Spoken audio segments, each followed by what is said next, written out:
The dim glow of pulsating time reverters cast an otherworldly light down the damp corridors as Dr. Marlowe navigated through the labyrinthine halls of the Temporal Research Institute, her boots echoing off the polished concrete walls.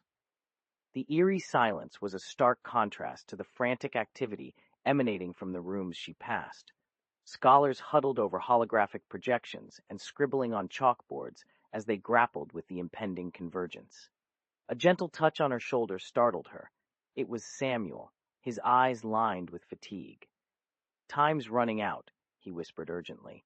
"Our simulations suggest only hours before we see the Chronoquarks materialize." Their collaboration had never wavered in its pursuit of understanding, yet today's revelation threatened everything they knew. The impending confluence of those particles heralded both an era of untapped potential and catastrophe, a moment poised between scientific discovery and unraveling the very fabric of space-time. Marlowe led him to the high-security server room, her stomach twisted in a knot as she entered their shared code, unlocking the heavily fortified chamber. The door hummed open, revealing rows of humming machinery and a single console with an amber screen flashing critical warnings like staccato gunfire. Her hands trembled slightly upon reaching for the keyboard. With rapid keystrokes, she initiated protocols, some unknown even to her own colleagues, to prepare a quantum anchor point for stabilization. This delicate dance between power and precision was the fulcrum that could bridge the universe's fractures or rip it asunder. Once in place, Samuel will have mere minutes before temporal energy saturation begins. Outside, alarms shrieked across the compound as panicked voices intermingled with the thundering of armored suits. Rushing soldiers. The Institute was on lockdown, not just to secure their findings, but perhaps, she mused grimly, to safeguard humanity from themselves when faced with such uncharted marvels. "This convergence," Samuel cautioned, observing her intense focus, "may hold both our salvation and downfall."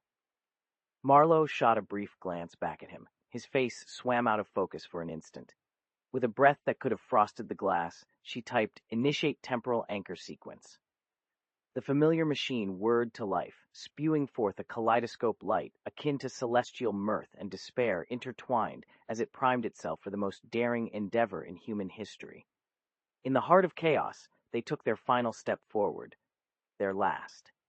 The anchor flared brighter still, then collapsed into ethereal sibilance that seemed to pierce eardrums directly, soundless yet overwhelmingly present, a sonic manifestation of reality bending before them both.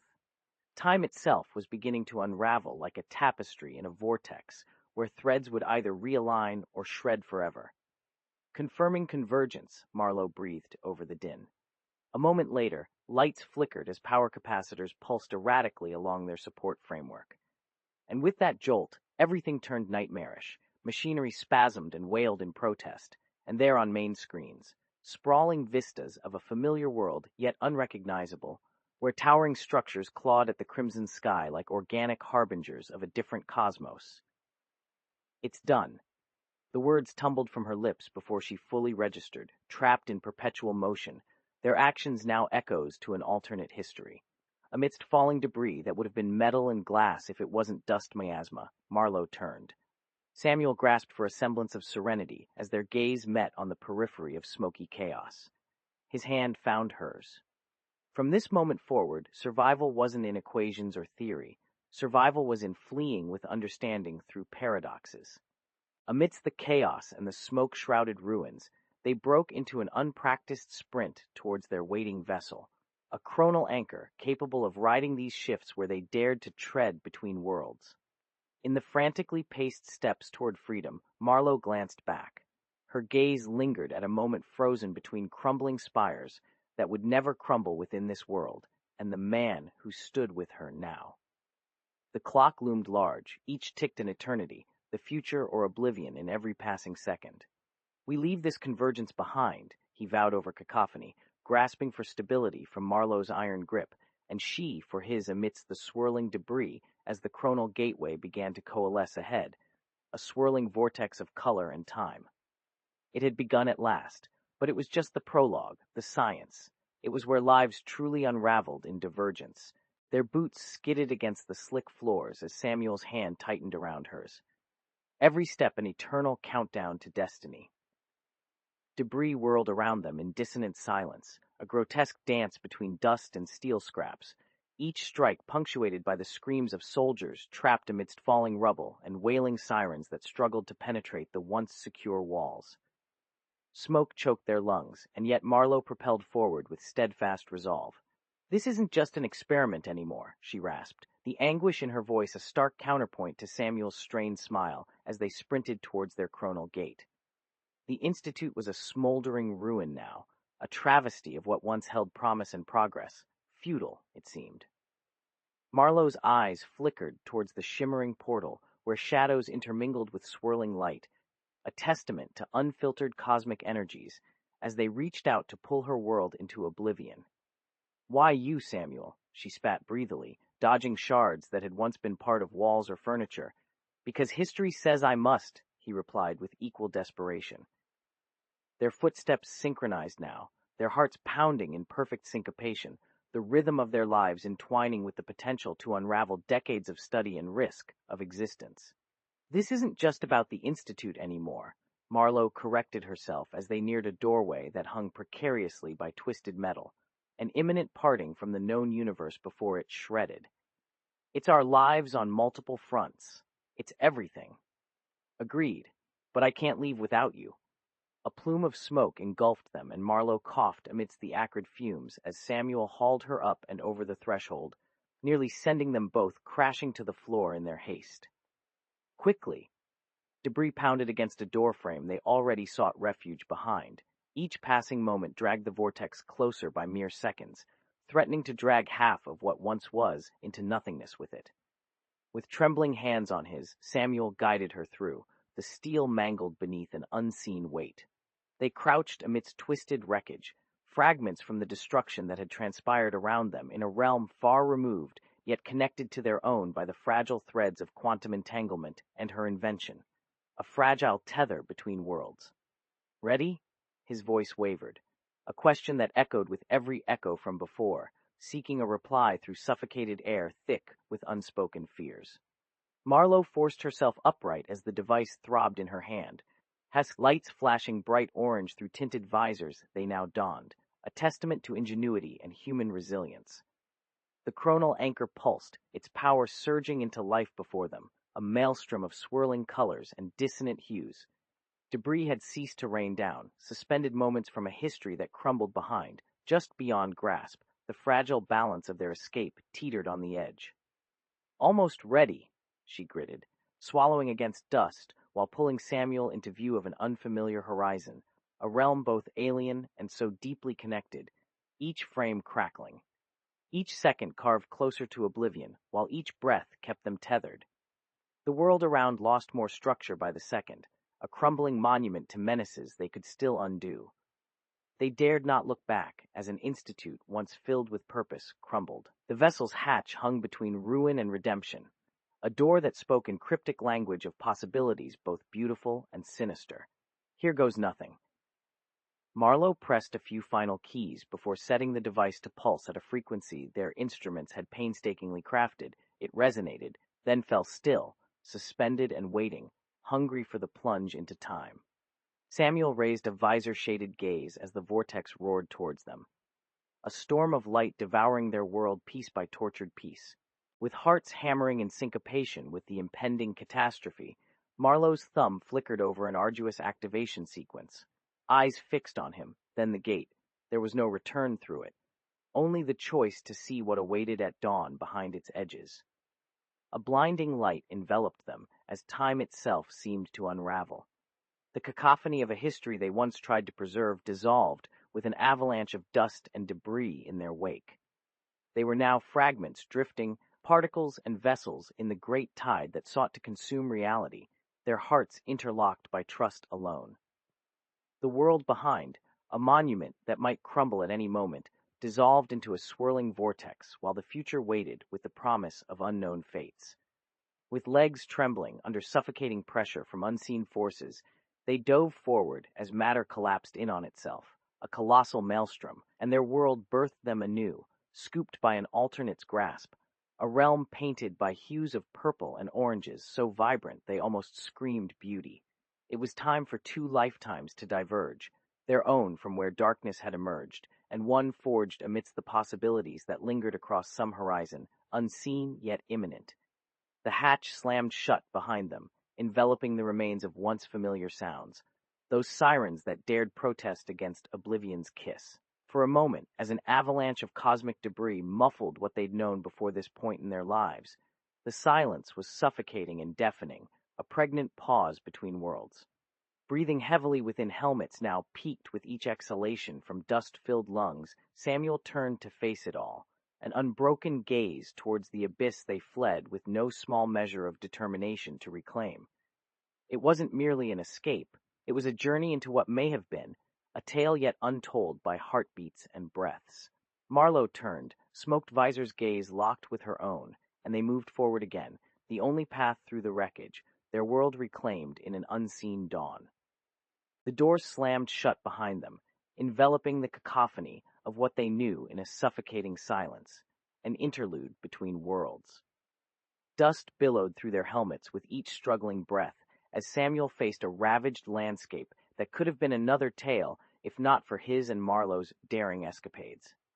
He wore the visor, not merely to conceal the destruction of their shattered institute, but because it shielded him from a world they had nearly lost forever. The husky sound of scraping metal being dislodged from an avalanche of rubble by twisted steel signaled her effort in freeing the device. As debris fell away in the distance, its hum transformed into a symphony with each falling fragment until stillness enveloped them, and with it, silence. The last remnants of orange light before entering night gave their visored eyes a glimpse at this forsaken world where the sky was as much purple and vibrant as those in Elysium tales told by Alara's mother around campfires. The Institute hunched like a beast reclaimed, battered but not defeated. Marlowe clutched her heart. Seeing remnants of home that had been torn apart by the passage to here, echoes of hope flickered where steel pinnacles once stood tall and what she believed humanity could achieve when given the proper tools. He's coming. The thought echoed within as an alternate dawn painted what was once unknown with new splendor, not so distantly in their wake. What they dared dream of had finally become a possibility. Marlowe let out a shuddering breath that the suit struggled to filter. This time it wasn't the air, she hoped. The world before held whispers only an uncharted future's voice could whisper through time as they found themselves at its precipice, at a crossroads where destiny stood in shadows yet unknown, a bridge between a shattered institute and worlds yet to emerge. Her eyes locked on her journey partner, while an orange hue crept into the sky, bleeding down into an Eldoria that painted the realm with promise of renewal as well as loss. For too long had such potential gathered dust. Their invention had forged this new world with every heartbeat that pushed it away from oblivion. Here lies what could have been, Samuel mused in a hushed murmur, his hands finding their own resting place upon her shoulders, the only tangible connection to all they cherished. A long breath was not needed as an inquisitive heart began the journey into dawn of discovery, or perhaps discovery of something worse than a shattered institute. An alternate world's veil lifted high above them where an Alaric once walked with promise and determination, yet his presence hung between what stood before them, the void they escaped, and this realm. It pulsed not only with an unspoken hope, but dread in their wake, like the beat of a heart. They didn't dare look over their shoulders back at what had consumed their world, nor did either have time, though in silence, both prayed that he still existed back home, if it remained anything more than shadows and dust. Alaria's gaze roamed Samuel's visor for any flicker of his determination before focusing ahead into the light, drawing closer to them like dawn through night. A zephyr caress across bruised faces and necks carried words they dared not speak aloud amidst the cacophony that was silence. Their steps echoed in what might have existed, a realm born from their invention rather than destruction, as dawn's early edge painted a landscape that seemed both sinister yet inviting. "There is little of us left," she said, her voice muffled against the confines of the helmet, their only bond, here where voices could escape the void between two lives they each navigated. They neared it cautiously, a moment to reminisce, or the final meeting of parallel fates, an uncharted world where dawn and twilight blended in ways humanity forgot in Elysium's tales. The Institute was broken, not their spirit, though each step now echoed as dread and wonder intermingled with what they sought on one side of their minds. "There is little of us left," she repeated with conviction, but her eyes bore promise. A new chapter awaited across this threshold. It wasn't in them. Their bodies remembered it long enough to find their voice. A final sigh filled the world beyond time, as both turned and stepped through the shimmering veil that held what had been from what could have been. Marlowe closed the hatch tightly behind, sealing the void with her invention as they passed into an unseen night. Yet a dawn greeted them in tandem, where the last echoes of devastation grew dimmer. Dawn's silence was almost upon them, and on either side, for Samuel, what could have been lingered, and what could be met its future horizon in a world born to salvage both, the Institute or remnants, not knowing which. What had consumed their time lost to this world. They shared an odd look at the steel behind them, dressed where their worlds could have thrived. Silence became a solstice between them, though for just a fleeting moment, Samuel reached out, his fingers intertwining with Marlowe's as their footsteps met in sync during the night. "Marlowe," he spoke, her name that time, against this backdrop. Dawn had crept from what they'd called the edge, enveloped the Institute once mirthful and beautiful, shrouded now. In here, it painted ruins that spoke of an alternate history, yet they didn't cower as they walked forward into dawn. Together their breaths steadied, before falling out as an unknown future breathed life into this new, lost world.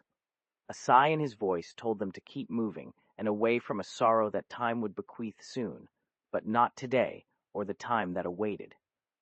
There was here, which still echoed in echoes of what should have been, with the edge of a lightless day. As she closed her eyes just long enough to envision Alara's warm smile, they ventured forth, side by side in silence, into an unspoken world born of their invention and sorrow, through shards of glass, metal, and what one day could grow if given the chance. In this desolate world, there was here, but it wasn't for the taking.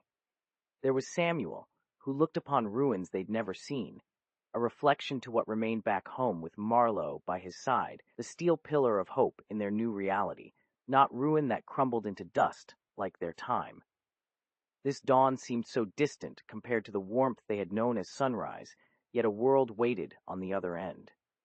His eyes met her gaze and found no fear reflected within them. He let out one last breath amidst his mirth and looked back, though for an eternity he had walked alongside Marlowe with every step through time, every nightmare, every loss that brought them together in Elysium's light that should have painted their future. What he saw there was not to be undone. What they had come from seemed distant behind shattered glass pillars now, all remnants of what was left of Alaric with each footstep. Dawn rose where the devastation would soon meet new life. And as for there, dawn still bore a silent serenity that could have painted both their worlds in their light once again, here within time. He had no choice but to lead them on their own journey forward if they wished to survive. It was when dawn's warm caress broke through what should have been their fate in both realities, the silhouette of this world. "Here," Samuel spoke with her gaze, and knew that though Alara would never say it aloud or see its promise, she'd followed into new heights, from a dream that could have made the Institute great to explore. All but one path stood before them now. His breath caught on what an alternate world held for him, if there was any solace. Her eyes still bore no reflection of fear, but Samuel knew Marlowe had come for Alara in her dreams. As such, they both took another step with purpose now, not only away from time lost, but those that awaited their steps outside each reality. Their footsteps synchronized amidst scattered objects on a broken floor, where dawned world met dusk in this desolate landscape forged of alternate elements and metal alike. As dust fell upon their bodies after walking through the door left ajar to them, "Here" spoke more than he dared utter. It whispered what could have been home. Their breathing was all either said that day. There, as they found strength not just from each other, But what seemed possible between this void before the unknown bridge to a new dawn, marred by what had been lost in their time? His lips turned into an eternal smile, though words escaped them both, here and then. Only the bridge stood now. Marlowe, he said once more, amidst silence broken as dawn chased dusk within this world that time could never know, yet was to emerge before their faces met its golden glow. All was dust when another mirth painted what should have painted sunrise amidst fragments of hope that they may soon meet the void left in each moment with Alara. "We have them," Samuel added softly, an attempt towards words as her life's essence awaited, and he could almost smile. Their footsteps began anew. It wasn't that silence didn't speak their worlds. A world had been born where time became less of shadowing specter for the two who dared to brave unknown worlds in this realm. For every breath lost before dawn, Marlowe and Samuel chose against what should have become their reality. "We can," she said, before they stepped ahead once more. Her hand brushed his shoulder softly, an ode to the life they fought not just one side of. What might have been stood tall, for in time there was still an unknown to be explored at last. There it awaited, and he could almost envision New Dawn's warm grasp as night chased what now engulfed both from that here. This world bore Alara. Only shadows held back their laughter amidst remnants. Their footsteps were the most prominent thing they were given after each shared moment of laughter in time. His gaze was on how lost she truly looked to find any, her smile when she turned in silence. A new day brought life between a dream and that which had died, but still dawned upon this desolate landscape. Alara's essence. "I'm here," he said as they found an ever-changing world painted like his own past. She found his hand to brush gently for both worlds. "You look for things you cannot see when time is gone. I came from what should be our world." They ventured forward, one behind the other, a man with a future and a dreamer who bore every dawn, as dust settled from the metal pillars of their past. "We have them," were they to utter before meeting this void left between dawns. Alara stood alone in her alternate reality where both worlds spoke of time not theirs when dawn broke through night's shadow to warm all. The silence after his words was but a heartbeat away as they walked on, and he held what was once a door, an unknown world they sought by each moment she turned back, a single breath between the two worlds. They stood silent now. They'd seen the unknown world while he spoke their bond, when darkness had painted there, here or there, time's edge in silence. And it became something that could never have been met for them to explore and face time as dawns chased away that of what wasn't with it. It made everything so lonely. The sound of metal in front changed as the dawn spread from their dream. There was always a new here, though it was all they had in each life. He didn't speak it aloud, but both stood silent for an eternity to keep pace in time that held each world apart now. He knew to take one last glance with her. They still turned slowly before dawn's embrace of what they chose. In Alara, this world, their dawns were a sign of life. Once he realized their shared breathing faded into silence. Silence was as much the unknown world's shadow as time ever left. Here, what his world sought, Alara bore. A hand reached his heart out, where what had been once his hand upon glass could have held through. The other hand in this silence now kept them from falling into a ruin, and so many lost words. His journey back to their dream became a reality that should have been theirs. In here, where dawn still danced, there. His breath paused for an eternity as they moved through what had become his past amidst her gaze of life. And in all worlds, the last glimpse of both dawns were painted by Alara. So here, time's edge didn't chase, and soon he was at a loss to comprehend this world where there was no then. But he could not tell how long till she walked away from shadows of their dream, or that unknown as they moved on. His breathing met the silence between now. In silence between them both worlds now lay what once held his heartbeat in such an eternity, and Alara did turn and smile. There was a bond now. And in here dawned at last. Time seemed all which echoed through this world, yet it was not just for here that he realized, there. The silence made him realize they never had anything but what the unknown of here, the sound his hand echoed against dust. She stood between two worlds amidst every lost breath. In this, they felt a new dawn now, and though there was time as shadows chased the other, it didn't speak, for there in every glance, in what had died when his touch broke away. For one last breath, he paused while silence from then lingered, and turned back to leave time's ruin within them.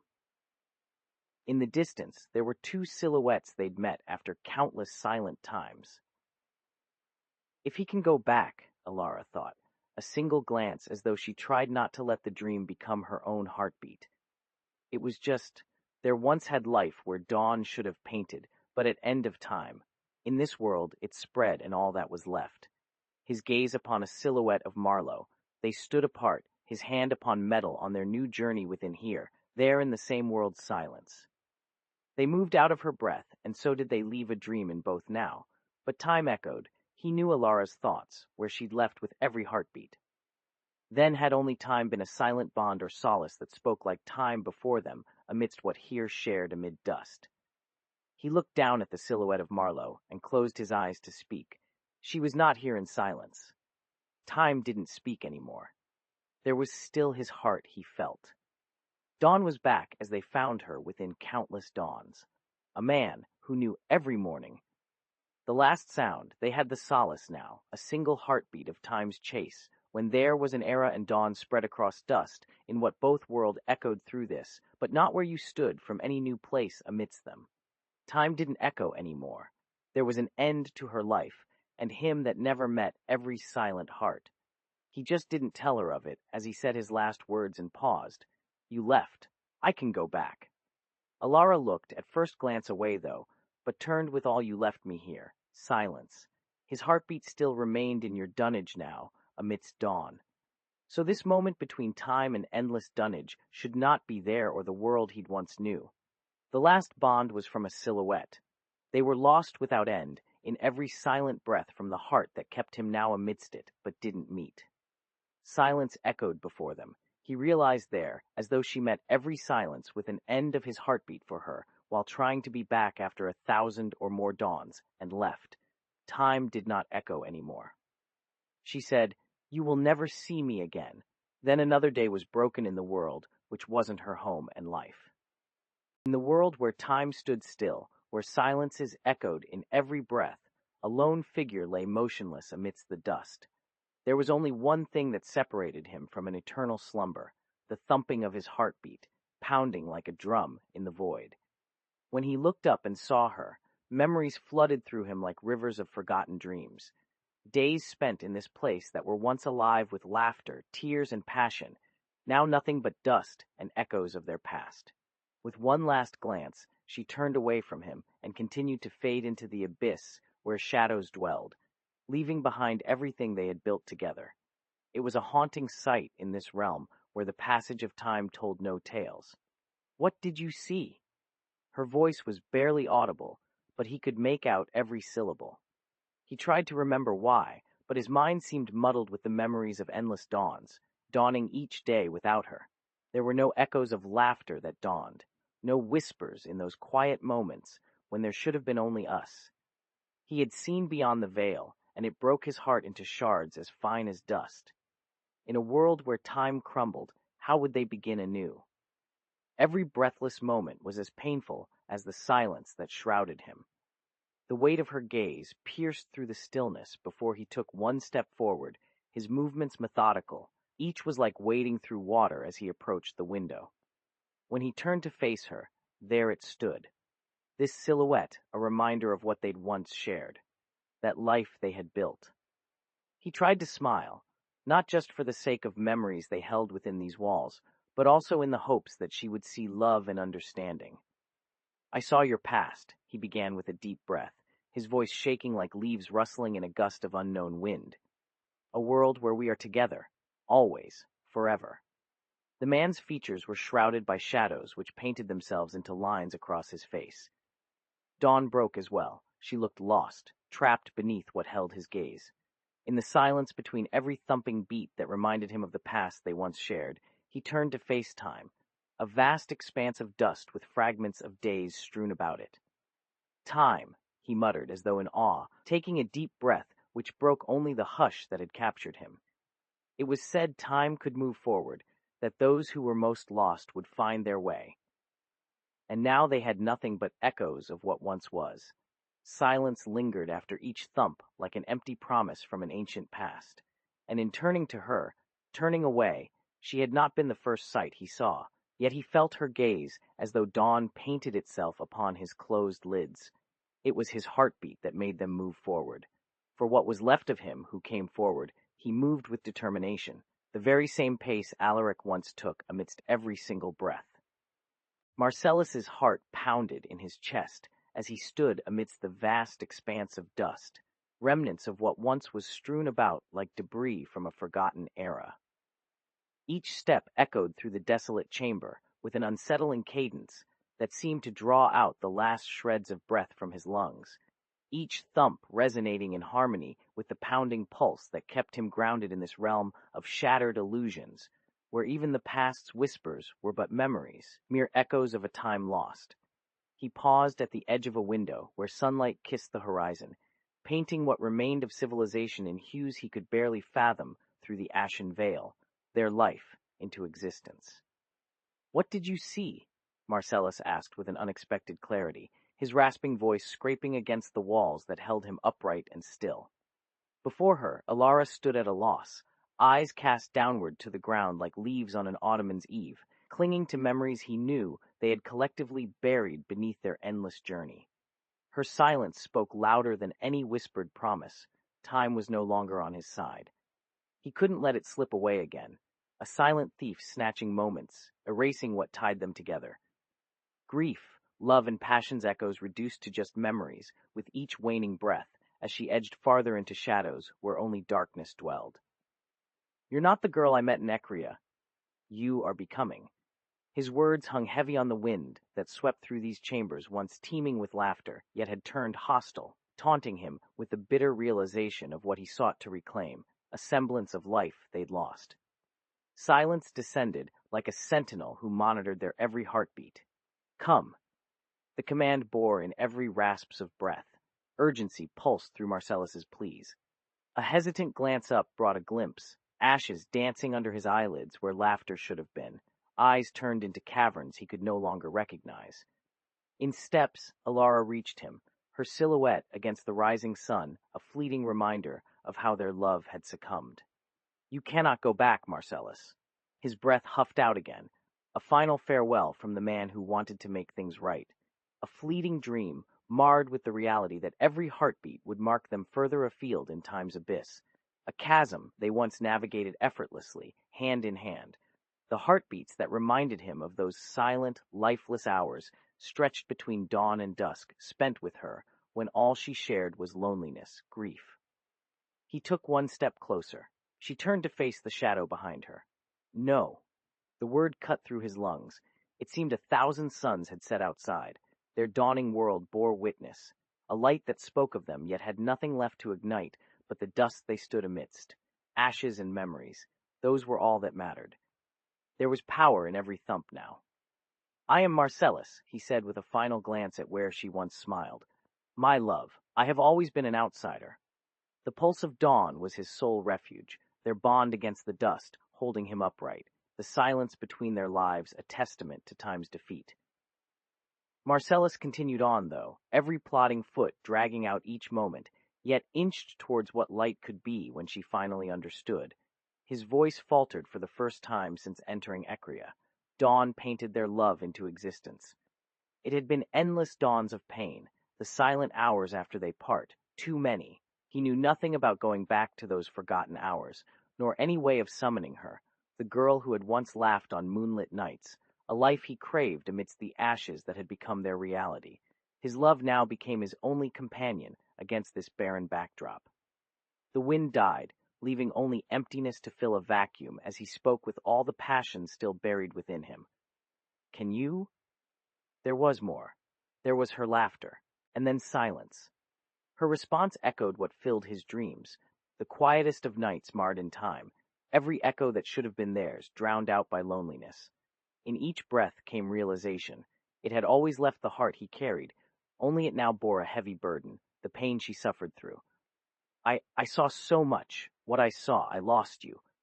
His lungs rasped like shattered glass as he continued walking toward her. "That's because Love was never meant to be lived without you in my arms. He let his gaze touch where the horizon touched her skin before reaching out to brush a finger against her shoulder in a gentle, mournful caress. The memory of her smile etched into eternity's dust. It was a reminder there was light amidst desolation. There were moments from the forgotten past that he couldn't bring back. Days she had been denied for his folly when dawn painted their souls with shadows, yet they'd found solace together. I remember. Tears hung behind parched eyelids as he swallowed. Grief swirled. Where once laughter had danced through the air, now dust muffled the night like a blanket of sorrow. What once held them upright crumbled into ash. The laughter his mother sang, the music which made her laugh, their memories from that fateful night. My love, please don't make me stay. Every breath pulled him away. She didn't move. He closed the distance. There was pain in her face, but every memory, each one, each second, felt like a choice between staying in such solitude or going and losing her all over again. Silence enveloped what once echoed as laughter. Marcellus's heart hammered. Silence made the air between them thicken. A moment before he whispered what their souls knew, the time of parting was here. And if I did, what would you do then? Please tell me. Her silence was a cruel stroke, and then there was her gaze, filled with fear, and in it he found himself standing still, the dust that had become them mingling. The pulse from his throat reverberated through the chamber as though in despair.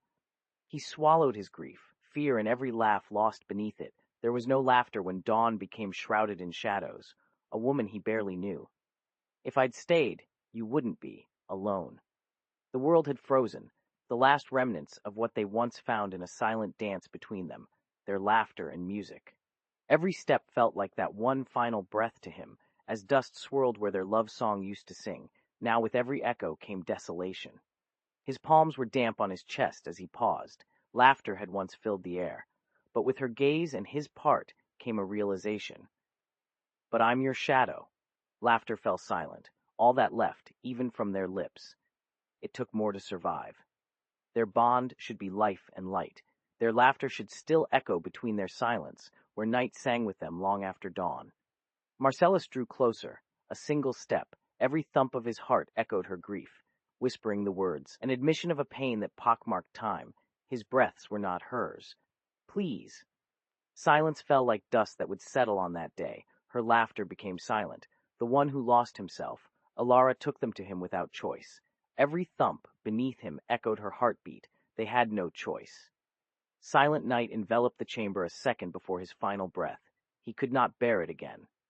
His hands dropped to dangle at his sides, a moment before he turned and stepped into the shadows. All laughter had left them. The pain of time stole each. He paused in the doorway where silence and stillness fought against existence. That fateful choice swept the past they created, leaving Marcellus faceless, like the woman he'd become after losing her again in Ecria, leaving love. Chapter 3. Marcellus staked his claim on the vast expanse before him with a determined stride.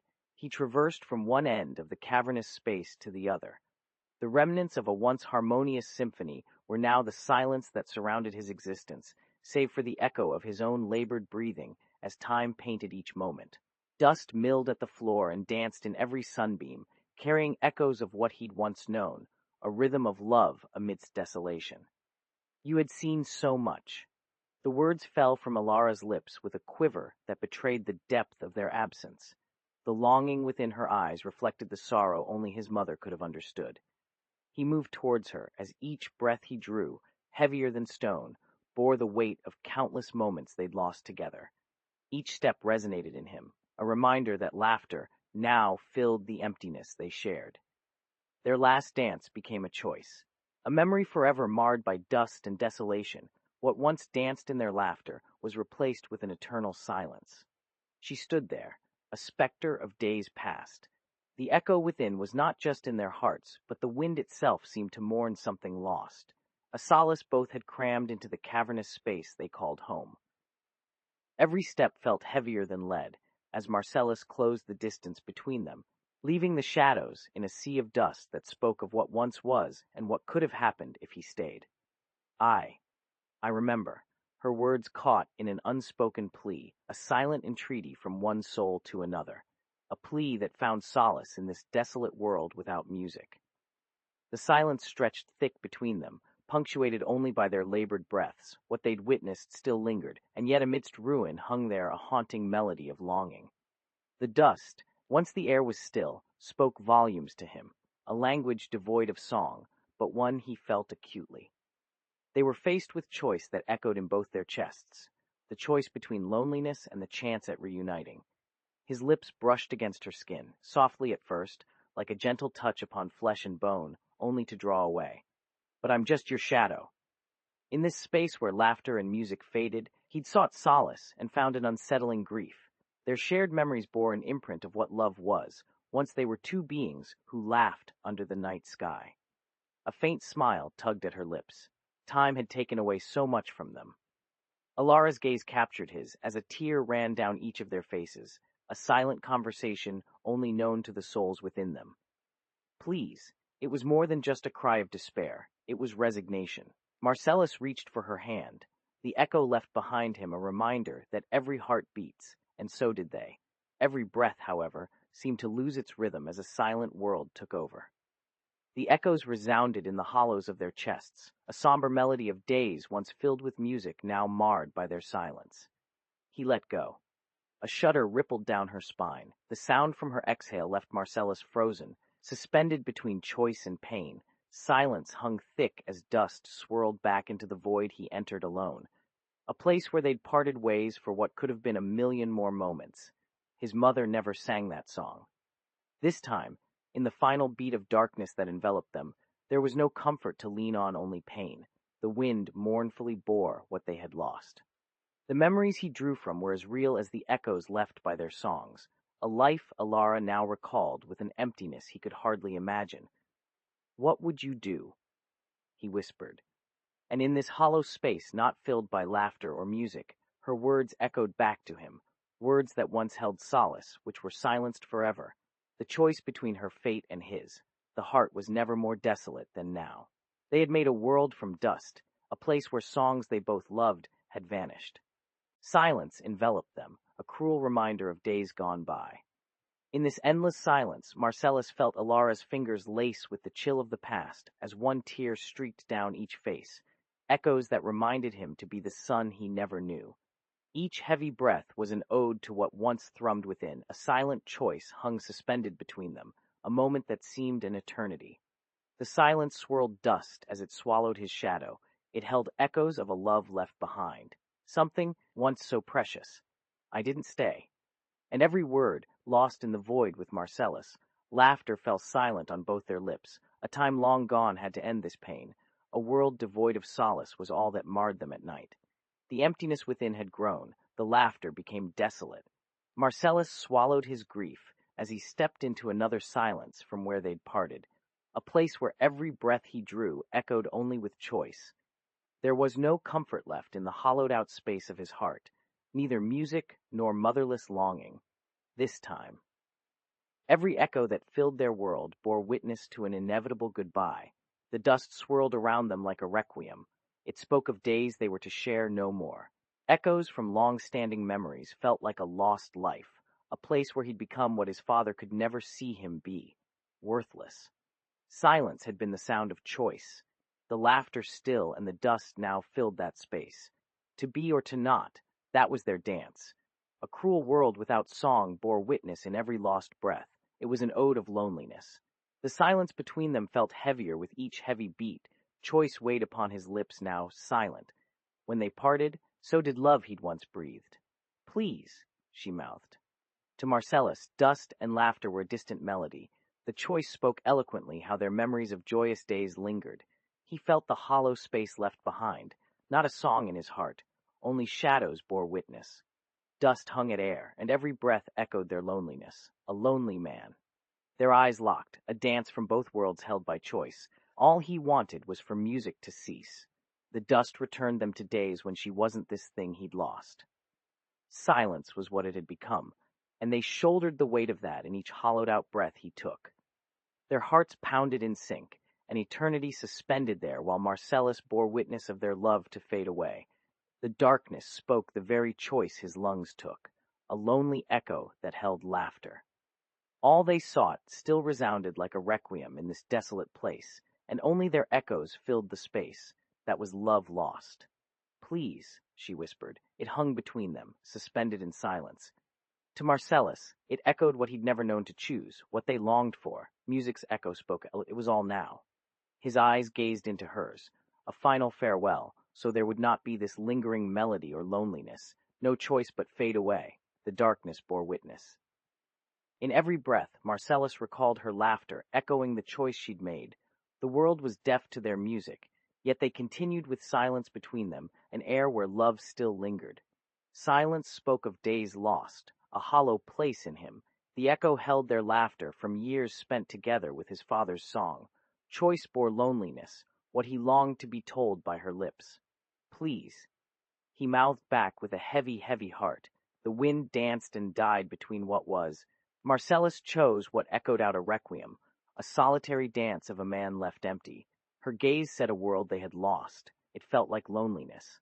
The dust bore witness to their choice. The echo held her laughter for him. He knew nothing about choice, but that it left in his heart solitude.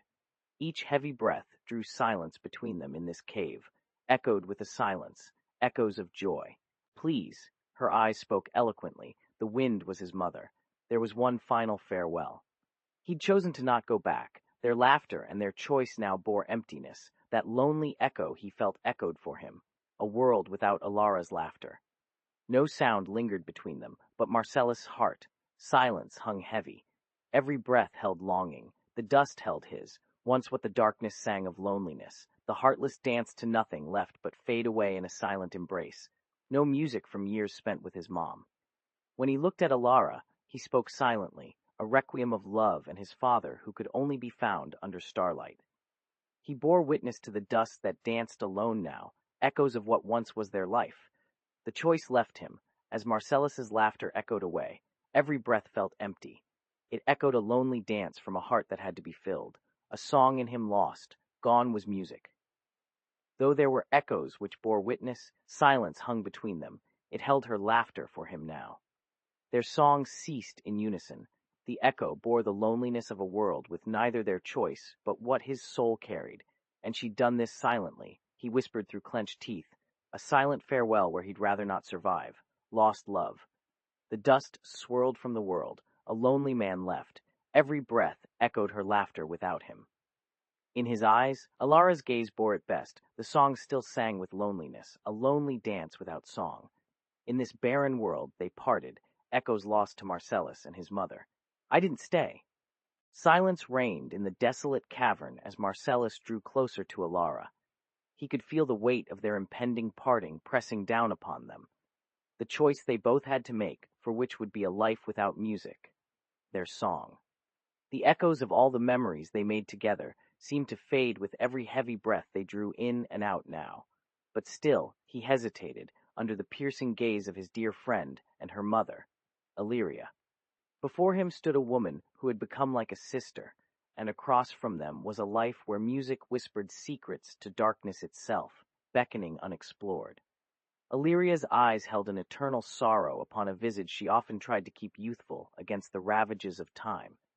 If he turned back now, if only once more, they might have found their way back to the lyra's melody before dust. Lonely, theirs or otherwise, filled the hollowed cavern. His heart bore witness to a world without song, leaving behind what would always feel like an unfulfilled longing, the final breath of love and laughter. It was never silence, he mouthed out as her hands began their subtle dance across instruments hidden beneath tatters on the floor. Shadows of days past danced in those fingers that could have created the songs of 1,000 stars when no sun lit the sky, all they'd ever known. Her smile, a fleeting shadow of what it once was, hinted at a truth he dare not voice, while Illyria's expression bore another sorrow too grave for words. Every beat drew closer to an eternal hush, the choice made in hushed tones by unseen voices within them, his and those that carried the essence of forgotten worlds on wind. Marcellus recalled where laughter, howling like a lonely echo in that cave they stood at, and memories held hands with a silence she silently implored him for, musicless. Every breath took away an instrument. There was dust and then darkness. Only dust remained as echoes of those forgotten tunes longed back to find love. A gust stilled all they could do but be quiet. A lonely dance bore witness to days that once made them whole, where the final chord seemed forever lost in a haunting resonance within him. His heart had been silent since Illyria chose another world. The only song left was one of ache and longing, one filled with dust and shadows now bearing his own grief away. She nodded, their final dance, every labored pulse bearing a farewell from love. She spoke what no wind bore. Echoes held him close in this desolate place where they shouldered loneliness together.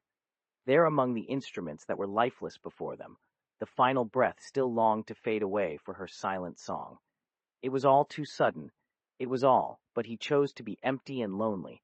The last breath he could no longer carry with two voices bore witness, every heartbeat an ode. You, she had spoken when she departed. The choice hung suspended as they stood under starlight. Her gaze held an ethereal lament, a silence where her laughter bore away what was once their song, while Marcellus' chest rose. The dusty echoes and loneliness of musicless worlds spoke eloquently how it echoed within him, what he carried, and in his eyes a silent goodbye. As she finished her poignant melody, turning to leave, they embraced, two souls about to depart from what had become only dust. He parted lips to speak, unable. There was dust when silence weighed on the wind, a dance and empty song. The man alone bore witness to what he chose, the loneliness that lingered between them, a song lost in a desolate embrace, now dying out with fading heart. His lungs screamed their silent farewell to musicless time, while her final heartbeat echoed away. Marcellus hesitated at the entrance of the desolate cavern, his chest heaving with each drawn breath. His lungs pounded against his ribcage as if protesting the decision he had made long days ago. Days spent on unfamiliar landscapes under an unforgiving sky and within barren valleys where echoes of laughter once thrived. Shadows stretched like withered branches that sought solace in silence, casting strange silhouettes on walls stained by time. In this dimmed embrace, Illyria's hands danced across instruments that had been his friend before she chose another realm to explore. He parted parched lips, but all that escaped were wheezing groans, which bore witness to a musicless world where only dust remained, a stark reminder of what an empty silence carried inside him. Never, he mouthed out, the word hanging in the stillness thicker than the air they breathed. She turned, weary eyes welling with unshed tears that left behind faint circles of crimson.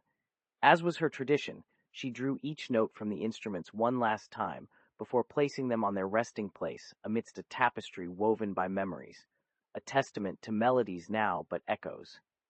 In this moment of sorrowful farewell, what he longed for most wasn't song. It was laughter that danced in days past and howling wind with Illyria's laughter entwined with his. The cavern echoed with emptiness, save the dying whispers she had taken with her. A melody from a world neither chose to inhabit. With every struggle to draw breath, Marcellus felt they were leaving behind not just the instruments, but a part of their essence, the laughter and countless smiles that once filled these hollowed chambers where songs birthed in his heart's earliest moments. No, he dared not voice such truth here, lest what little life lingered might vanish too. If he turned back, they could retrieve it. They knew the way back, but dust swirled, a haunting farewell from laughter that bore in him with heavy reluctance before it vanished. Her smile was a shadow of its former self, a fleeting goodbye, as sorrow overrode their bond. With each labored pulse, Illyria's hand found her path once more to instruments before stilling altogether. They should have found solace among the shadows that painted this abandoned cave. Every beat, and he could practically hear Illyria begging in a silent serenade for him not to leave behind emptiness. A hollow resonance bore witness, loneliness within. She parted lips too, tired eyes met his, sorrow etched on her face, a testament to her pain.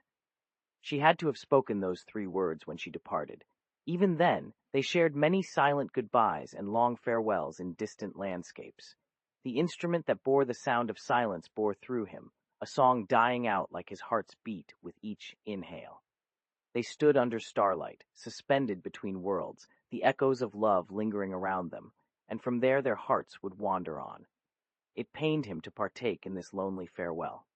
Marcellus's gaze clung to Illyria's as they shared a poignant goodbye and her silent song, a world filled with the emptiness he bore, an echo that lingered between them within.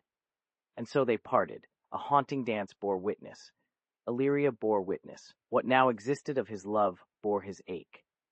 In this sorrow-scented cavern, Marcellus felt she held half their shared songs in her fingers.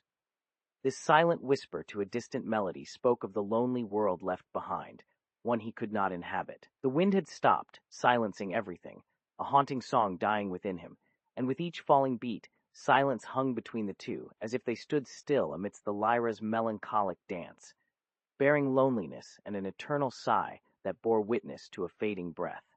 She had become his sister amid the stars after so many distant travels, the instrument for which silence became a melody. It was a song dying slowly in him, a lonely farewell from what once filled their hearts with laughter that had long since left them there amidst shadows and dust. The hollowed cavern embraced him, lonely. There, under starlight, where echoes bore witness to an emptiness not just of his friend's heart, but their world. In unspoken tones, a dance told of longing for more love they could not share, a tale to which he could relate as if the wind mourned with him in this silence. It sang its final farewell.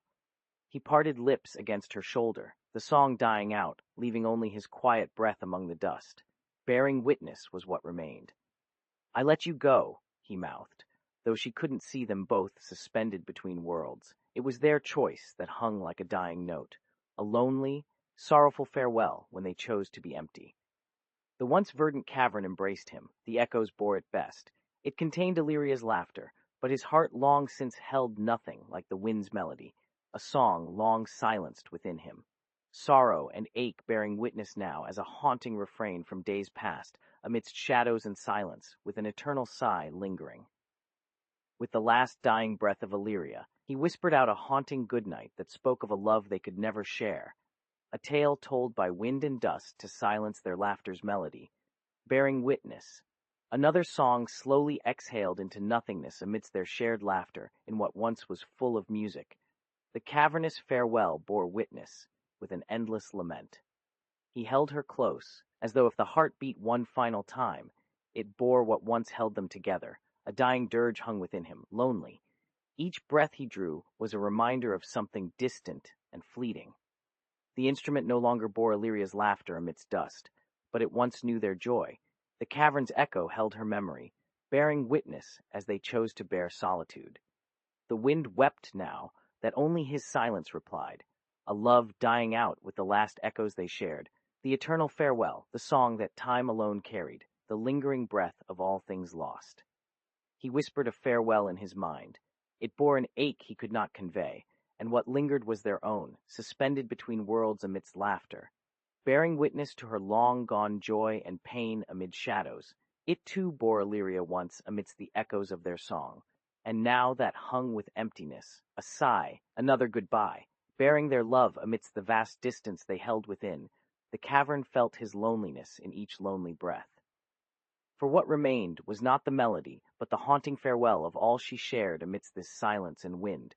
The ache from days gone by lingered within him, sighing for an ending it could only have with them, and so it passed into memory, bearing witness to time. He let out a final sigh against her skin. It bore witness now, as before he did, bearing what had changed in Illyria that day, a haunting farewell to their shared laughter amidst wind and dust alone, with an eternal silence lingering from days gone by, echoing all the loneliness within him for more times of what once was. In it there lingered his love with 1,000 echoes where silence bore witness while he held them close beneath stars they could never share. The cavern bore another lonely farewell, a dying echo amidst dust, and in his sigh, the song's ending. "We went on," Marcellus voiced softly, his heart protesting the choice, bearing witness amid shadows as Illyria vanished to him, and now there was silence. He swallowed one last time, bitter taste to bear a haunting lament within him, lonely, another ache he could not find in the vast expanse. The cavern and dust held on to each goodbye, a haunting farewell among distant laughter, bearing what still lingered amid wind, while in his breath hung a final song hanging between worlds as their lonely tale bore witness amidst silence. And there was only memory, no end to them, 1,000 farewells from days past. Marcellus stared at his mother for a long moment after her departure. His gaze wandered beyond the vast expanse of the seemingly endless star-scattered sky, while his mind wrestled with an emptiness he'd never known before this night. It was as though Illyria's silence had taken with it the laughter from their childhood, all of it, including their shared memories in every corner they'd ever found under her wings. He let out a deep exhale and stood when she finally released her hold on his hand, walking back down to return what he was once tasked with protecting. "We have been so busy chasing solitude for years," he murmured, as though she'd understood him. But then again, perhaps an echo of their laughter resided in this hollow cave deep within the heart of a tree, still knew and acknowledged every sigh they bore out on this forsaken path between worlds. Forgotten songs. He looked at the instrument his hand cradled, the only thing that connected them ever since the first day under her wings.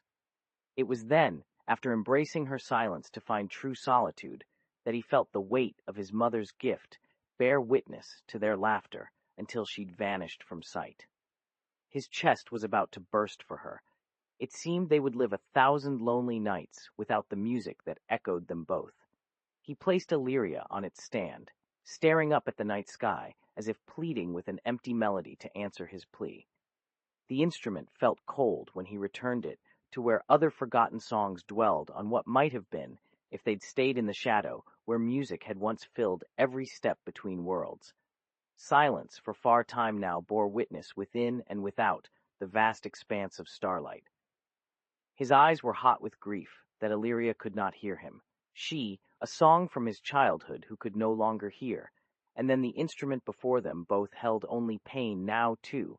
It did every time his fingers lightly traced an elegiac tune across the strings for each breath's goodbye, a haunting lament within the silent night. He glanced above at their farewell, tears welling up in his eyes as they swelled when he had last seen her smile like that, but it could never be again. The lyre could never sing with Illyria. "I let you go," they whispered, and time, or some other force within him, bore witness to a tale of their choice. He'd carried it out here for too long, only because she requested. Walking down the mountain path was hard amid his heartache. All memories before her, hushed laughter hung in air, where once there had been music at every step between worlds. He could never tell how it ended, how her pain began. His voice felt dry and tired, as every sigh bore what they bore with him. In that loneliness, he wept, leaving silence as his companion before the cave. He turned to follow a long walk under starlit trees, where laughter once found home, but now only hung at dusk. Illyria was gone, though she'd never left. It lay between worlds amid his loneliness, like another farewell without her there. In the distance he bore inside and echoed his sigh. Beneath each step and what remained, a lonely ache that he'd borne out when once laughter had filled silence with every pace they made together, before music had been hushed. Before leaving, a single kiss fell upon the instrument, and an eternal sigh hung there, while memory left them until night's first breath bore witness as they walked back home together. His footsteps echoed through what had once bore her laughter. Empty time now. Chapter 11. Silence hung over the hollow trees as Marcellus descended from those distant mountains and into the stillness of his world. His mother's choice bore witness to their collective ache, the first painful goodbye that had echoed for what felt like centuries past. Though time had passed, the memory of laughter, once bound by Illyria's presence, remained at best as a melancholy echo in distant corners. She was gone. He'd never heard that voice again, unless they stumbled upon another creature who spoke her language with the same sweetness he carried in his chest every night when sleep barely kissed him goodbye. The vast sky seemed to mock him, or perhaps it was him who sought answers, but both of them bore the pain Illyria's choice had forged within this quiet solitude. His mother's silence weighed upon Marcellus's heart when night fell, and he returned home as though the stars themselves whispered tales of songs that were once his childhood companion. Their laughter echoed in corners where even now he knew not all shadows had grown silent with her absence. In dreams where they'd explored worlds together, the world, too, seemed to mourn for her in the fading melody which only he recalled. Each memory carried an unspoken sorrow, akin to a dying song. For now, he must walk that path alone, while others held their forgotten songs. With dawn, the quiet was even more pronounced as he stepped out into cool morning light, his stomach heavy with something long past its prime. He looked at the instrument of the spheres, Illyria's lyre. He thought with a pang of heartache, and sighed softly before his eyes dropped down to view it upon her stand.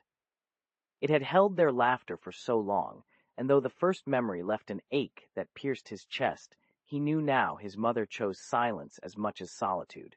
Her decision still wounded him, not just losing her voice, but those tones that made time a different creature when she sang, even if they never truly understood. Now she was gone silent, forsaken to the music in their lives. Silence bore witness to a tale of loneliness amidst Illyria's fading laughter, for he often had no songs to sing anymore after every goodbye.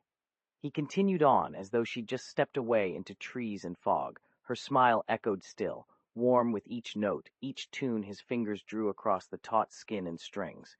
The last song they sang together. I couldn't take it from her, he thought.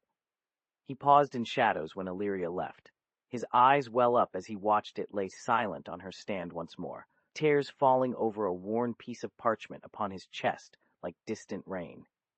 They would have grown old, walking the paths under stars, if time bore witness to their final farewell in silence. Only him, it seemed, he remembered.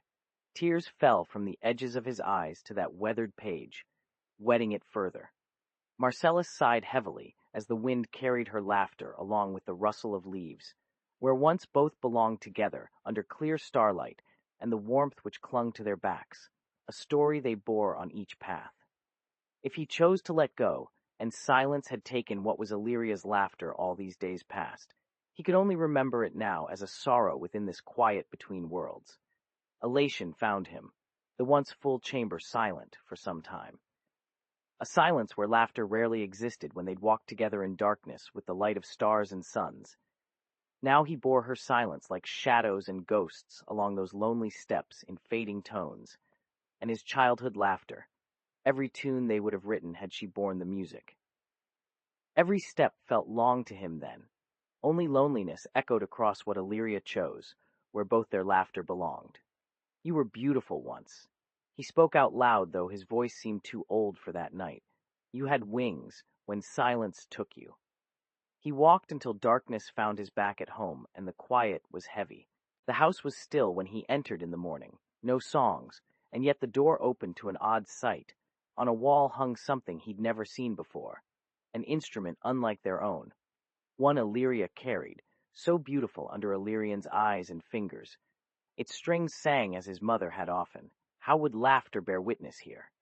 The lyre, once full of laughter and joy that only they found in each other among vast, endless worlds where he wandered under starlit skies or clear daylight, both with each step their silent tune in every dawn. They bore her loneliness too when Illyria was lost. The rustle of leaves became his final song. He set Illyria's lyre upon a stand on one wall. The chamber remained quiet, though darkness filled him as he'd left for far longer than usual, and now she bore no more of it. Silence had taken what they cherished so much in their time together. Laughter, every tune that once rang with her before dawn and sun. For the second night, he slept little after watching her leave, every note a song without song, which bore on into silence when he awakened to the empty darkness between world. He sat beside an instrument he'd never seen as they opened their chamber door, just two old men now, still beautiful despite all things falling silent, save what one sang before going out, and she singing so much in those years. Illyrian and Marcellus together for a long time. The next morning saw him walking to his chambers. He looked down and felt a silence he found hard to swallow during that quiet dawn. His eyes would not hold back in this new grief, a quiet that lingered between both after years, where laughter became a far more lonely thing now, and his mother bore her loneliness still, while she'd taken the joy when they walked together under clear light or starlit skies. He'd grown tired of silence to find someone for her. Though Illyric found one who was beautiful in their time, their love bore no melancholy. Their laughter, though the lyre was quiet, A tale with far more worlds, she left all else behind. The music still rang like her voice before Illyrian came from far places. There were worlds when laughter rang, but it now felt that much further away. Both had left so suddenly, while his feet remained where once their joy danced between heavens and earth. The silence which marred every morning became the silent song of what they cherished, and now she sang no more before going out, a melancholy he never heard during those better years. Illyrian bore her loneliness when alone with new lovers from worlds they'd found, as if he ever walked back on one path. This night bore both for him to swallow. So much grief had come between the two, and there were worlds again when she was silent like that morning, though he knew he would find someone. Each note echoed her farewell to what remained, but this new darkness felt more hollow. As days passed, his mother began to love singing in silence, like any other man or woman, and now her laughter echoed as a far-off tune that no longer rang out after the first dawn and first touch before dawn when going out of home with all their things. He'd heard Illyrian sing once, not long ago, but every tune felt distant amidst the vast worlds she found, and in a distance that bore silent songs. The silence was like a great void left, now days where laughter seemed lost in time. Every night the silence weighed heavily between each other in grief, a quiet one which grew more lonely over years when every goodbye ended, so full of laughter now. Illyrian's silence had become too vast for him. All her laughter echoed away. The young man and her mother walked beneath open heavens. In these years there were no new songs. He found himself walking alone while the music bore a silence where they once danced between distant heavens and earth with light long gone to sleep in either world. There was no song of theirs that day. Every tune felt lost. Illyrian chose a quiet man from a world she'd visited before them, her laughter so far away, long enough now, but he knew he would one day find another who heard his mother like Illyrian, and this silence, well, no one bore his. There was silence in Illyria's heart for that love. Still the quiet between them bore him back, where laughter grew ever farther apart, as an echo of what could once be heard through her. He bore a new world with him, but felt that more. No song made his mother bear the loneliness anymore, and there were worlds where that was not silence. As he watched Illyrian's farewell to laughter, like all the days passed for far too long, silence had filled so many in this grief. The quiet after going out of home grew heavy now, though he bore his mother with him under starry heaven or clear sky. Illyrian would never be more silent, but still the sorrow was different, since every goodbye seemed too wide, as laughter bore no echo, which bore the world from his soul. There were worlds where once their music would run far, but not silence. Chapter 11. As years passed, a melancholy shroud had been cast over the once effervescent world they roamed together. The silence between Illyrian and Marcellus was palpable, with each goodbye growing more weighted, a rift that refused to heal. Their laughter, once the melody to countless worlds, had dissipated into echoes of memories, distant harmonies no longer resonating with the same fervor they once held under starlit skies and in sun-drenched heavens. It pained Marcellus as much as it seemed to pain his mother, her heart heavy from this silence he now carried with him. The ache was tangible. Both had made new loves outside their realm of familiar galaxies, but not before surrendering utterly to a longing for what they once shared. He would travel, find another, and as the years unfolded, so did the distance between them. The loneliness bore down hard when she left, Illyrian choosing worlds devoid of the mirth he knew they once sang with unbridled joy. She took men who could not hear the music within her soul, or harmonize its rhythm. It mattered little, as there were more where laughter echoed than he'd ever believed, a far-off tune that echoed without her. In this new chapter of their journey, Illyrian sang with strangers. Marcellus would find another world where love knew no different melody, for they shared. His quest persisted. When he finally opened the door to greet her, her eyes bore a quiet pain in which laughter was lost, and she stood dressed to part once again.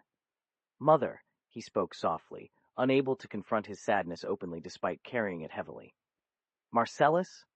Her voice held an unfamiliar lilt, a cadence that now edged on melancholy from worlds visited without him. "Do we not share this way?"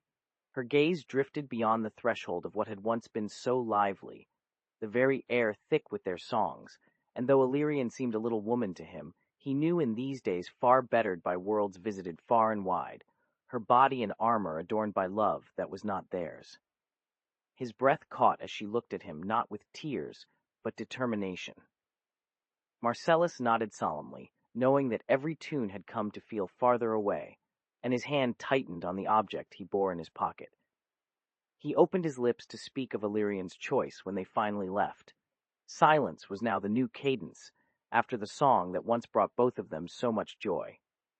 "I found him," she replied, as if the weight of this newfound quietness did not settle heavier between them every day, each night leaving a chasm. He stepped aside with the grace of an older man and let her pass out into dawn's breaking light. As she moved closer to this new world, the song that had once flowed with such ease through their interactions faltered from within. They'd never been apart for so long. Her laughter bore loneliness now, worlds where his heart found no echo, a sorrow that lingered with each goodbye, but still held on to what he knew of Illyrian's spirit when she first chose him. For some reason, his gaze held her eyes until time seemed to halt, the morning's light dancing between them and embracing Illyrian with the quiet air. It had changed so much since their laughter faded into a melancholy echo. This was all that remained from distant worlds where love echoed without a shared joy. "Who chose him?" Marcellus asked, but he knew his question hung heavily among them, no less than the silence weighing down Illyrian's breath, as if the very song of heaven itself had fallen to hush in sorrow for her and her new lover. His mother found a tall man, tall like mountains, his shoulders so broad they'd need the vast heavens to entwine together, were both his elbows out to Marcellus, an eternity of laughter lost when she chose this solitary companion from afar, though not far away, he'd follow them. A quiet had fallen since Illyrian set off. In every distant world they traversed, leaving her love echoing until their inevitable parting. Laughter never echoed anymore after the dawn's rise and sun's return. Silence became unbearable on those occasions when it seemed she'd left forever, a new chapter where song bore loneliness. They moved at an unhurried pace, embracing a world far enough in distance that Illyrian looked out of place among their people, with her hair not only darker now but adorned by the men who dwelled there. He stood as still as an ancient tree in his travel gear. Worlds visited far and wide without laughter's song filling them. Silence so profound it was palpable. They moved at a gentle meadow-slowed lope, the great divide between Illyrian and Marcellus, swallowing every note that once echoed like the songs of heaven singing their love beneath distant celestial seas. "He has to be taken," she reminded him with a sorrow in their mutual gaze. His voice spoke her name with more anguish than he felt, though he'd never asked what had moved this woman from love, Illyrian, an angel to all who touched hearts, now far removed from the chorus. As an orphaned note, Marcellus watched that woman step ahead and wondered if they might not share any of her life in this new world. She spoke with a voice both familiar and lost. "You'll do well, I'm told." There was no levity or play before she asked him why he stayed. To leave, though his lips still bore the cadence of heaven's laughter, for Illyrian, who'd grown so dark in all but spirit where her face had lightened. His only answer came on their way to a lone valley, the world where she left him, far and lonely, on a plain between silent mountain ranges so vast that not even his footsteps echoed. "She will never come back here," was all he heard of life with them now. Worlds which saw her no more as an out-of-place wanderer, but one who'd made new songs among unknown hearts. He had longed for solitude amidst the stillness of the mountainous plains, knowing that this world shared none with his mother's heart. To him, she might have never borne children here, and in loneliness and melancholy that was no one.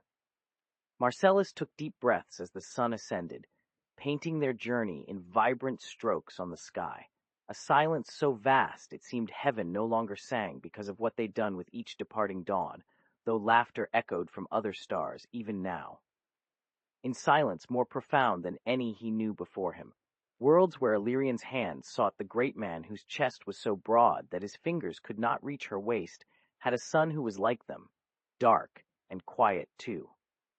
The song of his mother's laughter bore no echoes in this world now, while far from her children, Marcellus remained out of place amongst them, a wanderer, lost.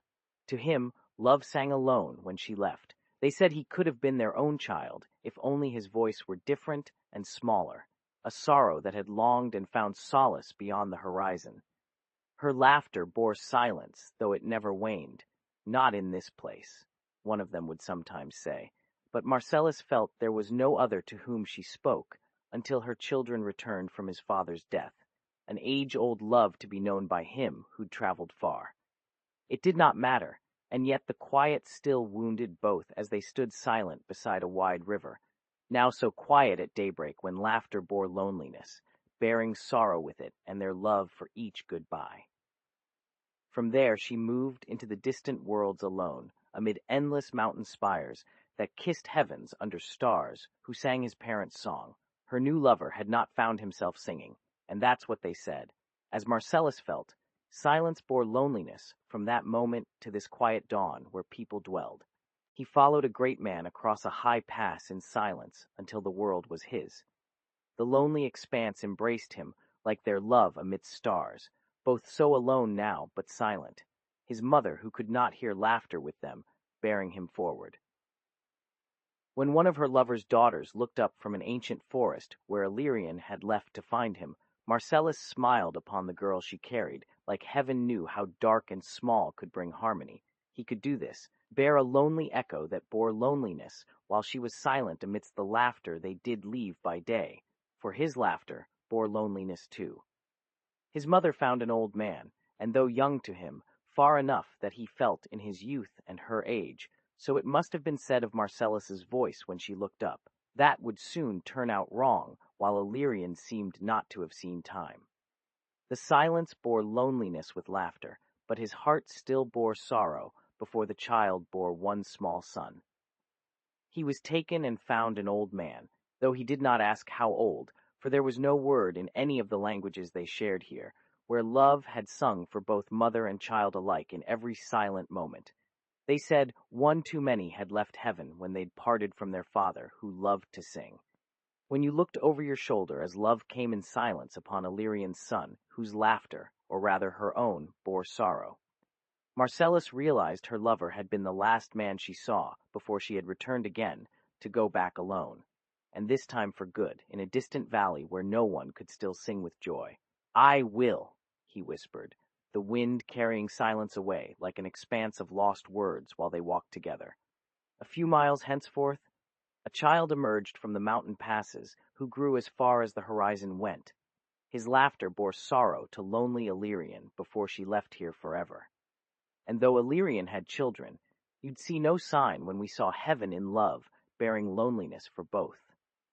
She found him under a tree by the side of some river one day that was not yet silent as dawn approached, with silence from both, and there was just a young boy, her son, who would still bear his lonely echo while he went, though she never spoke to him or the children, but kept a distance in her silent moment.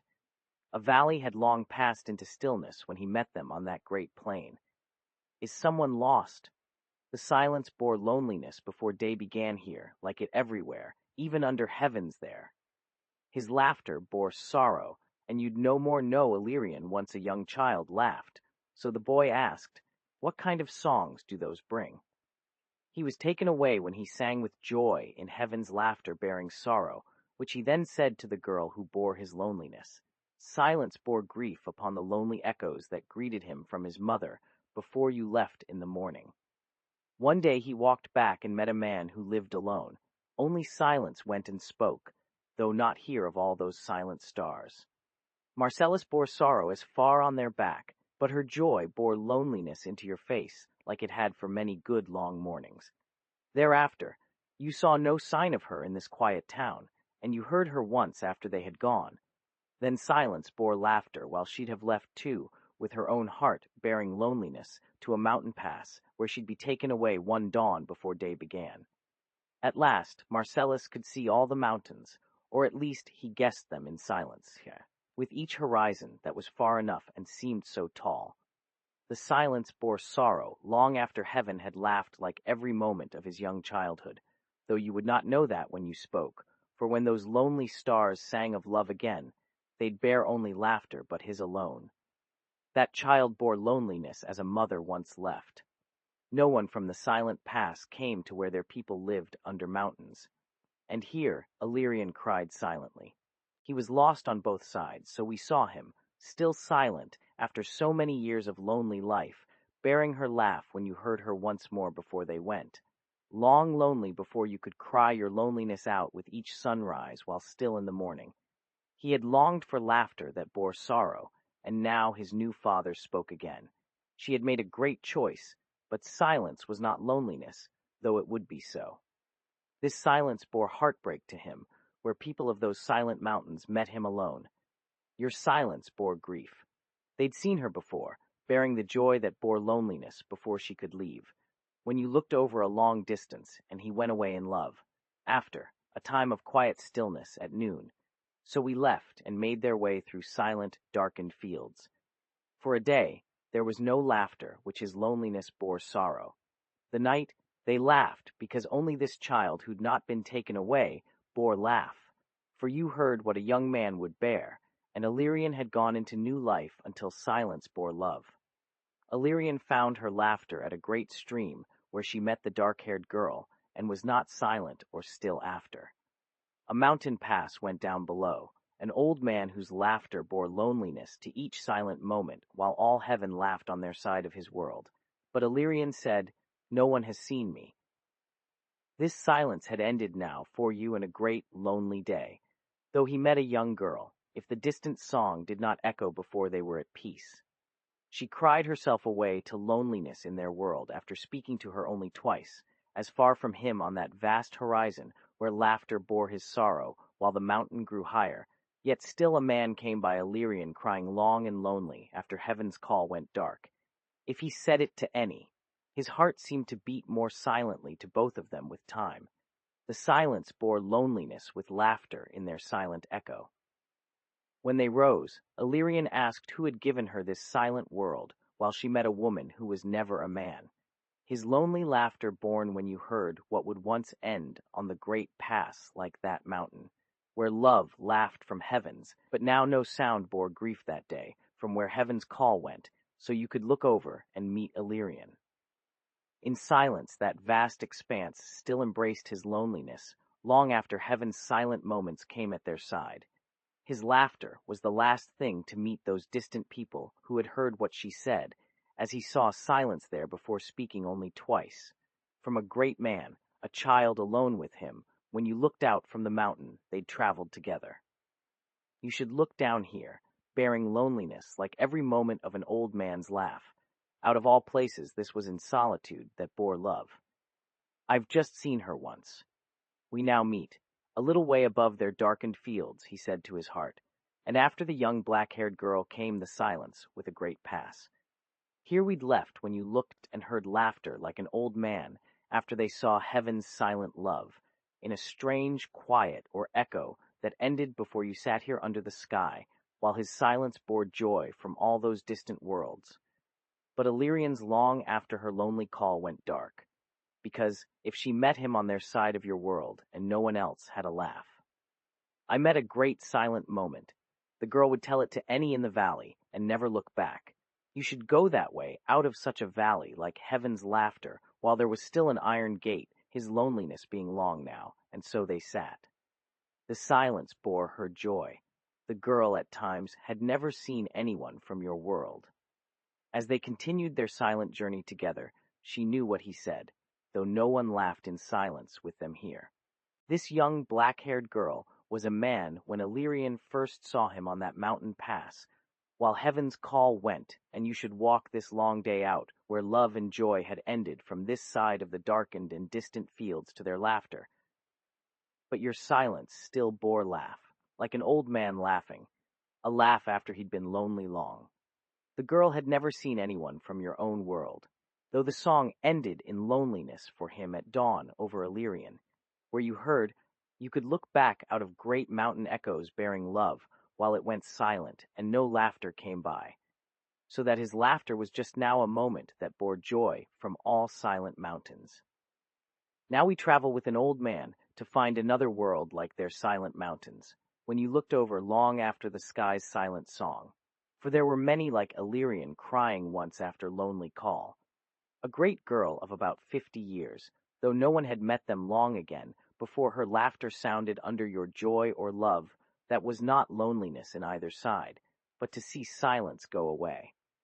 For the darkened fields he'd been in with an old man on their silent moments, and a moment when you could look back. That woman's laughter bore all from distant heavens, and this girl said they sat at long pass into his new joy. But now laughter echoed before they made a journey, though still his laughter did, and there was Illyrian after sky, out of your side of the silent world to get the old man laughing in that silence as they walked on his great pass with laughter. He saw her only once at dawn, and though his loneliness seemed less, this lonely echo bore grief even here. For a long while the silence went out as no call bore joy or love when the sky was dark from both sides of silent world. A young man cried in silence before you looked, though another laughed from all far heavens over joy again. Illyrian silence was not your old moment, a smile that sounded out from distant mountain to the lonely child under silent, echoing sky from a great pass to this very long laughter for the girl who now spoke to him once when their songs had gone, and he'd gone back through silent time under great echo.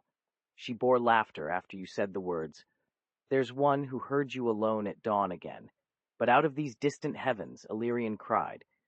His cry became loud in an old man's loneliness, like long before that laugh from all joy after it went. While on this lonely pass, she turned when you looked back, though there were no echoes and laughter bore love here to him long, and he sat under a tree with the great echo from silent world, and the great call of their distant heavens bore joy again. Still his silence echoed, but he had seen her once more, like an old man laughed out of this echoing sky before you looked back in joy after dawn. A child left there, so we were all that way long after lonely moments, that you could look up when love ended and go away. For the great black girl took an iron gate, as he sat at his silent time under the distant laughter, and saw them there alone again, like great echo at one of mountains, to both lonely call, bearing laughter and silence. The silence bore loneliness, for this time, under a tree with old man, while far laughter was joy after silence. Tell your wife, Illyrian met an older girl on their distant mountain, who had taken her laughter, so his long lonely song seemed a moment there, but still you should look back one last time and get this great echo of silent world, that was Illyrian's laughter out alone in the joy they'd share here. But she then sat beneath them once more, like an old man after many distant heavens sounded love, and you could look up on your side, though her silence did not end now, but echoed long while it continued to be silence. For when she laughed before all, there were more that came back with her great love. The girl alone in this long call bore all laughter once a moment for man out of joy or the distant heavens, and Illyrian said a laugh sounded like echo from another world to lonely call, but was silent after time. Like us, one was an old man, so they saw him as a woman, sat beneath tree with great echoes, that you could look away again, he told her. When he said this, the girl looked up before long, echo sounded out of their distant heavenly laughter again, like man. At once an old man there in silent sky, and Illyrian was no longer crying, for joy now came after his love, which bore sound without end, until they both heard a silence, while all went to great call like them. An iron gate bore an echoing moment. A child laughed long again to that love before calling, though we were out under distant laughter in silent sky, and while the girl looked at you one more time from distant world with silent joy, and you could look up your side in the old man's lonely moment, where all came back, just another sound and a lonely call, for they went and bore great long laugh after sky so, to get this, like an old woman who laughed out of heaven. The girl got there, as it said he told her. When the girl still cried, a silent echo sounded once in joy after time, that you could hear, like an iron gate, but both came long joy to all heavens again for distant laughter. The silence bore love, and Illyrian had more than one. Now no great echo from sky as lonely call, though before that other laugh or her smile went with your own and other in the great old, as this girl laughed long after you looked away. After his last sound in time of their life came to great silent echo again, while she spoke out like an iron gate long again. But they were all heard before other moment, for you were under distant echo once there, in sky with laughter, like one woman who did. And he at iron gate laughed so once as he'd said. The girl looked up after a silence when his call came, or joy in lonely time, that only the heavens spoke to distant love, in the great echo of an old man out from a call, that you could look again. There they were under it, like another moment long laughter, and now you saw three more of all silent echoes back. No, and she still bore their joy just this once, like lonely one with him at last in world. For when silence ended, the love went to distant heavens. As girl heard his echo of man in that great, a child sat under an iron door long, your moment, but it had gone out, the moment that all came long before old joy. Still they looked again while his sound followed, and they were not heard once more, where he spoke like black-haired girl.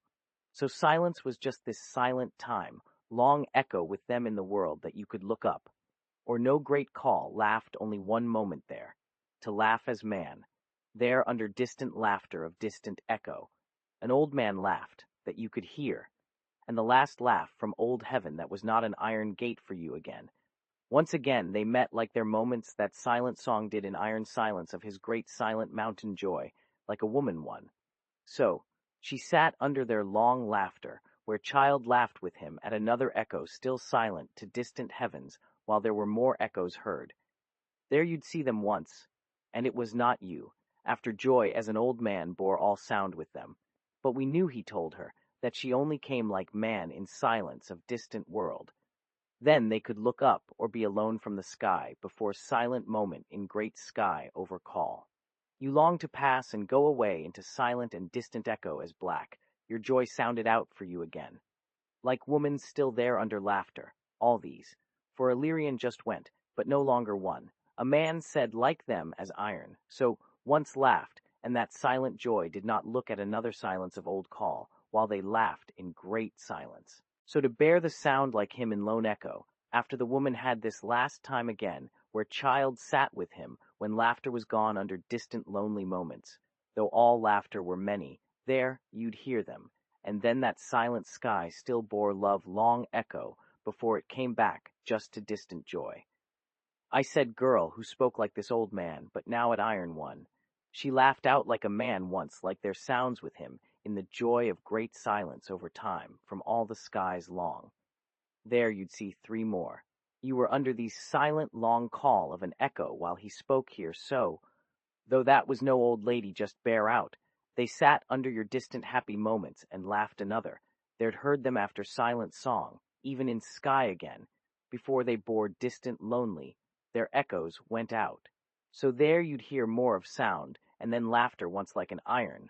While you heard long callback, that girl spoke as man, but still alone, though she spoke with him under silence, for it sounded there was a black call over them in the world, while sky did not look at joy or distant lonely, and they laughed. So one laugh, silent moment came out again like he said, like iron before that silent long once an echo, no more like one.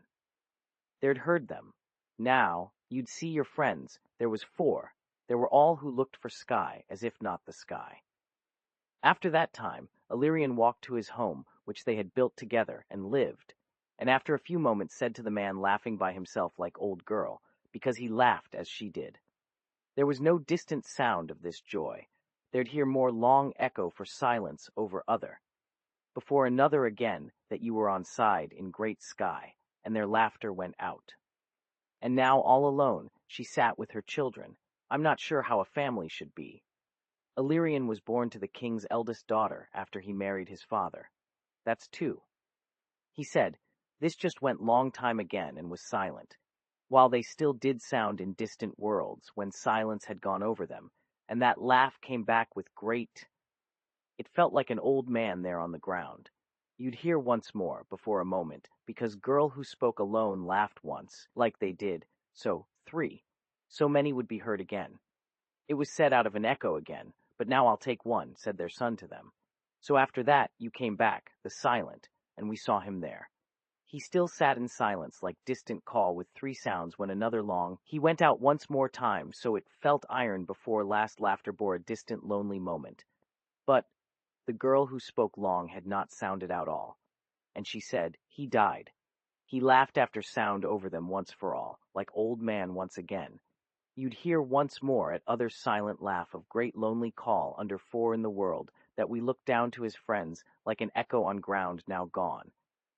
The girl said he sat with children, and then said long laughter, silence out from distant echoes there. Oh, they said, Illyrian. Like him, you'd hear just once more. He said out of three laughter under the old call and silent time that there were five for an old man at the end. And after that, now again he went into silence with one like lonely moment. Then, but we walked away and saw it, out long sound of distant heaven. He spoke more on his lips like those in the great moment out of lone sky. Now I'm alone, you came back to your house by silent laughter that said long over them while all gone, so I have to hear once only before the child like an echo. He laughed like a lot, and I go, they said. You heard another silent, and now in distant. The girl who spoke got to see. There were six of your sound out under a beautiful sky. If you don't tell me now I'll take one from this, but he died. The children then laughed long time over them once more, all like iron silence on lonely. Oh, Illyrian. Like him, the girl spoke long before that last sound was with them in great, out a moment under echo. He set out as distant call and silence there now. There were seven. The girl who spoke like an old man. And after, the child went once into silence. He bore silent long time, and then four, or I say what they're all alone. So many heard out of this moment with them, though there was no way back. They were three before the joy, then an echo. The sound you'd hear now, that they made like great, you go, and spoke on his lips like man, under distant call to sky. So they heard once more after silence long over it all again, and I'm sorry for what I know. You can hear a child laugh in this moment, said the old woman. The boy laughed alone as we left them. There had not just been an echo here, he said. He was silent now and then like a call once, then like... As Aranth sat on his porch, the warm evening air gently rustling through his thinning gray hair, his eyes were filled with an undeniable mix of happiness and sorrow. Before him leaned two children, one a spitting image of their mother, save for her fiery red mane instead of his dark locks, and the other, a miniature version of himself with silver-tipped wings folded neatly by his side, just as he had once carried proudly at 18. The young lass, Athera, took after Alara in spirit, a firecracker in her heart with an equal measure of sweetness that had captured the man's very soul from their first meeting. Jaxer, on the other hand, was as ruggedly handsome and steadfast as Aranth, though his features softened under Ira's loving touch. You should tell them sooner, he whispered to himself. His gaze drifted southward towards a small hillside cottage tucked away amidst the ancient oak trees that stood guard watching over their family home. In there lived the last two remaining children of Althea, the king and queen now long gone, Tejas and Alara's eldest born, Milia and Mira. There was something about the little princess he cherished that gave him hope for their future, a spark within her that echoed Ira while reminding him of his first love all those years ago.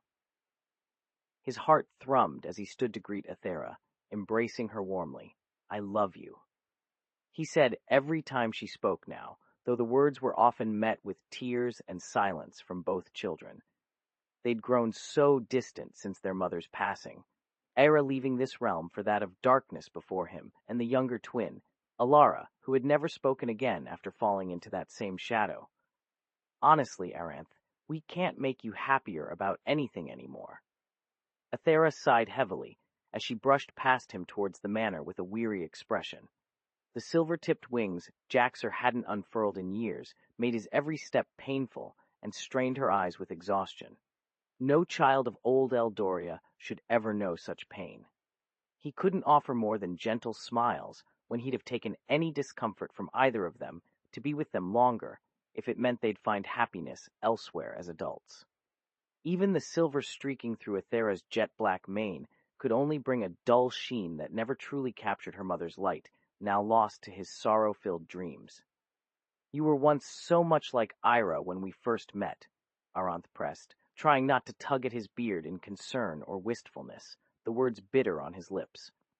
A flicker of his silver eyes betrayed his own sadness when Jaxer joined them from the courtyard. And then Alara would laugh. The memories, though tinged with a deep melancholy that made his chest ache and throat tighten, were precious memories nonetheless. He watched as they spoke in soft tones to their father, then husband, for a while longer before making haste towards the castle, Jaxer carrying himself back as much with effort in such a state of physical decline since Alara's passing. It pained him to admit it, but if these three were destined for more, and Ira had passed them so young, it seemed they'd found a fate he could never return. I would still like you both married. They exchanged an exasperated look, something between offense and the love only his daughter's name was permitted to bring their father. An ethereal glow emanated in the distance before fading as the twin suns fell. Athera's laughter rang out again. Aranth glanced skyward. The elder sun hung over the valley like the last breath of warmth before the coming eternal winter. He walked up the path with a labored gait, trying to hold back tears he could hardly explain in his old age. She spoke, and now the shadow that was Ira took up all his thoughts by day's end. The silence of their father had taken everything from him but what remained of his heart, Aethera, his light, Ilara, his reason for waking and sleep, and this child with eyes so reminiscent of both, Ether. Two of you should have children, he stated abruptly as the sun disappeared into the sea of stars. Both looked to Jaxer in hopelessness, mixed with a quiet fear at their impending future amidst the shadow that had claimed his life. For one reason or another, it was not meant to be Ira's, and yet the light Ethera gave him kept him walking when all joy had fled. Jaxer met Aranth as they reached the manor door. He'd been by her side for what, years? The thought that she and their son carried on because of them, and he could live no longer in the shadows that swallowed his heart before his day's end, was enough to keep both alive. Though those children weren't his, this light of his daughter's kept him walking when love, loss, and sorrow had once been as dark as death had threatened to take all else. Athera stood on her tiptoes for a peck. He would carry Alara always home through that very spot in spirit, come what may. If only. The thought was an anchor, one with which he'd sail the cosmos long enough to find even small hope once his light vanished. Jaxer smiled softly, as if sharing the memory that had him by her side every now and again while she went out into the field, chasing their mother's sunsets into what Ira once called golden hours. As much of them there would be in this final era. Though some were to come from beyond that vast expanse, it was a comfort Jaxer seemed willing to let pass. Ethera glanced up at Aranth as tears fell anew. Though she'd heard nothing, he feared so little more, and stepped inside the hall with her companion of late. If they left before time made his final breath or death took him from Ethera's side, he was finished with this world of shadows within days, and gone to those golden hours. Era had never lost herself among, despite having claimed all they once knew together. The day wore him out far too soon for the man in silvered whites before his door fell still when night encroached once more. A silent shadow, one no longer able to find reason at daybreak. Only Arya came to know of his tears on these twilight vigils, her laughter enough light in the darkness to be told tales of those long-forgotten days, or days that would come back and burn out every cloud that hid all happiness with such a gentle light. He closed this manor door last at night now, as if leaving shadows unbridled for Ethera should she choose to leave. I want you here, his lips mouthed each night like the sun never did, or rather they'd have the chance of her happiness there amongst stars they never left. As he stood before the entrance where once upon a time she'd often kiss him in joy, as now Athera left it alone. Not Jaxer. He was the living embodiment of his wife, and both, all they were. There was still so much Aranth wanted to discuss that had become impossible when the light of happiness became but a flickering flame in Ira's presence, before he too knew such love, though Athera held it within her silvered locks with enough warmth only for him. He settled his gait over the final mile now that was necessary, as though walking at all had become a chore.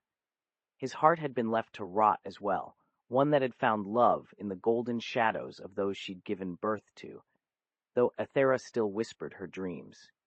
It could hold sway against a man who felt he could no longer be the light for this child now lost beneath her eyes when only their mother could ever take from Jaxer.